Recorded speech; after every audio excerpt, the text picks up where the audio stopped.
Bonjour à tous, j'espère que tout le monde va bien.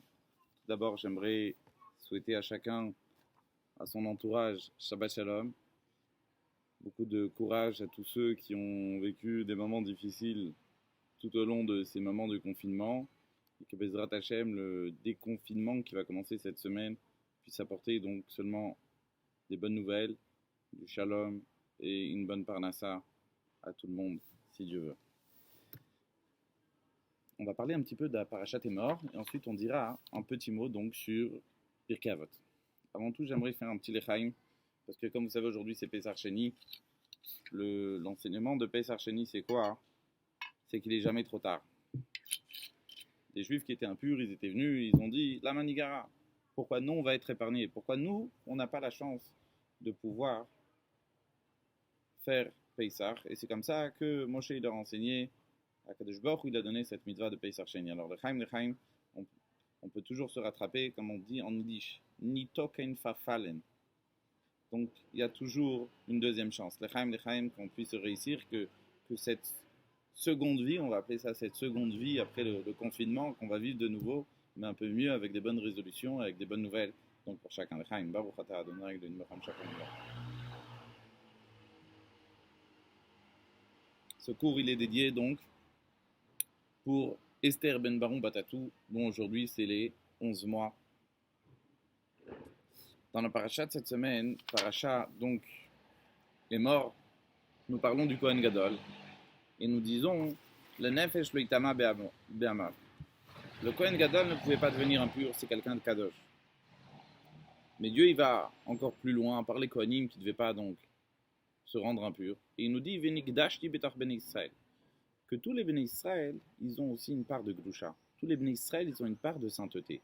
De quel Kiddush Hashem ici on nous parle?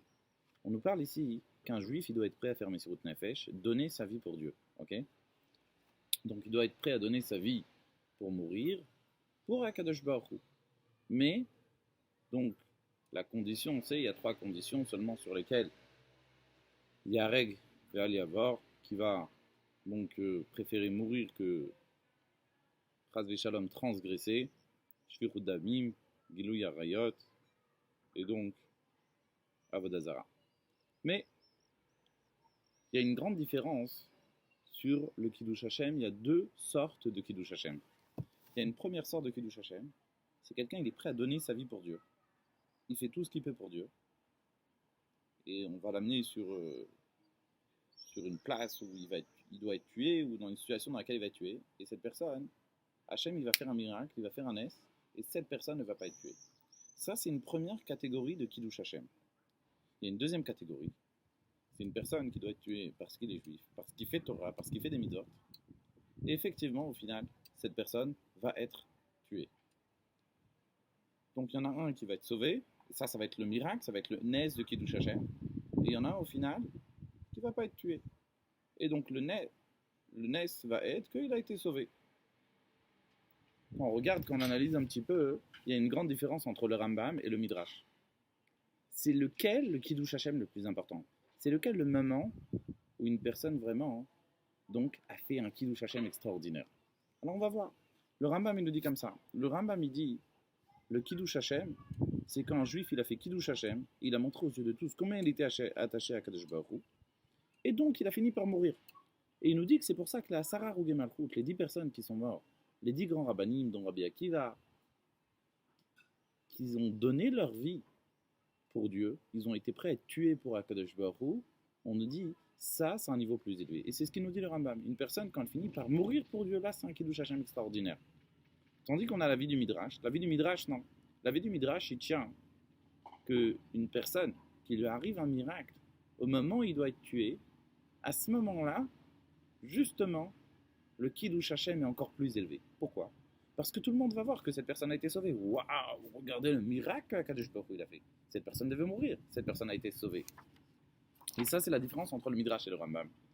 Le Midrash nous apporte 2 exemples. Il nous apporte l'exemple de Hanania, Mishaël et Azaria, qui avaient été prêts donc à se jeter, au final, les Tor Kivshan Haesh, ils ont été prêts à se jeter dans la fournaise. Donc, pourquoi, au final, ils ont été prêts? Je dis la fournaise, mais au final, ils ont été sauvés. C'est-à-dire qu'Akadosh Baruch Hu, il a fait un miracle, que Hananiah, Mishaël et Azaria, ils ont été sauvés. Quand on regarde bien, si on analyse un petit peu, on voit ils ont tout fait pour mourir pour Akadosh Baruch Hu. Ils étaient même partis voir le prophète. Le prophète leur avait dit, Dieu ne va pas vous aider. Dieu ne va pas vous faire de miracle.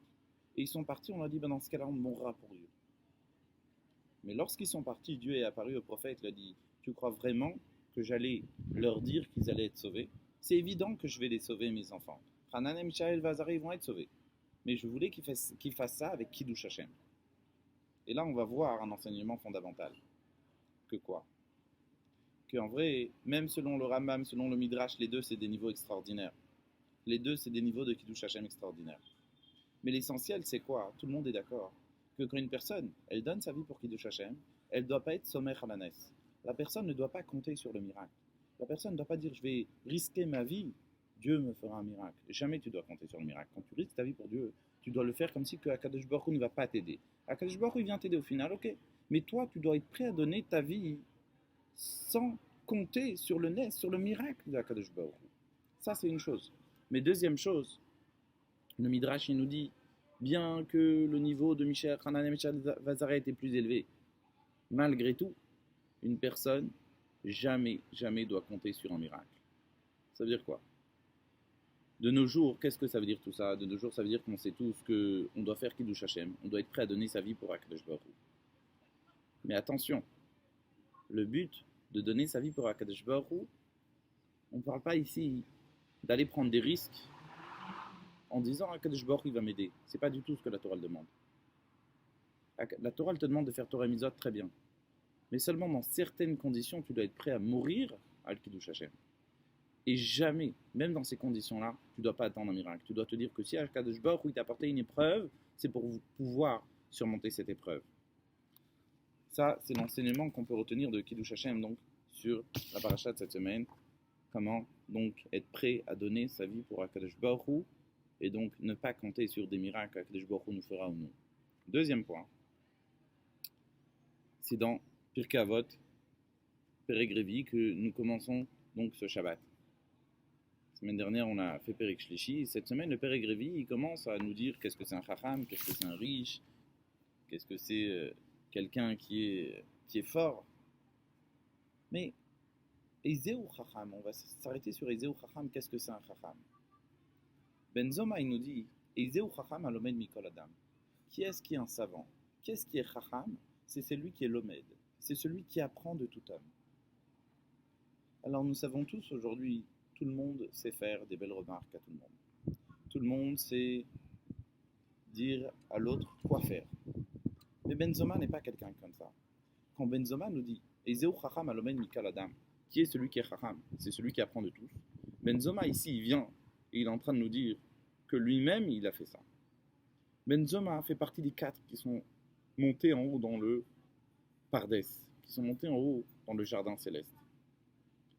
Et la Gemara nous raconte Arba Nichnesu la Pardes, il y avait Benzoma, bien qu'il n'a pas atteint le niveau de Rabbi Akiva, que lui, il a pu rentrer Béchalom dans le Pardes, dans le jardin céleste, il est monté en haut dans le ciel, il est redescendu.